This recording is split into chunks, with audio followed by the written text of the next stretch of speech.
All my machines get wiped down monthly.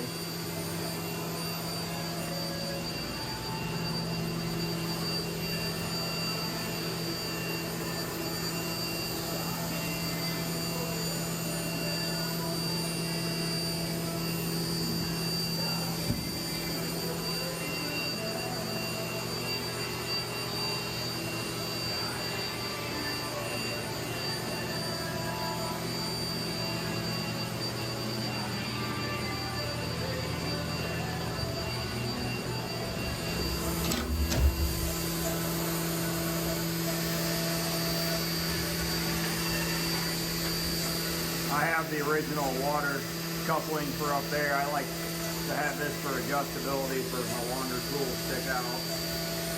So this machine only runs little final ops. We're running ejectors.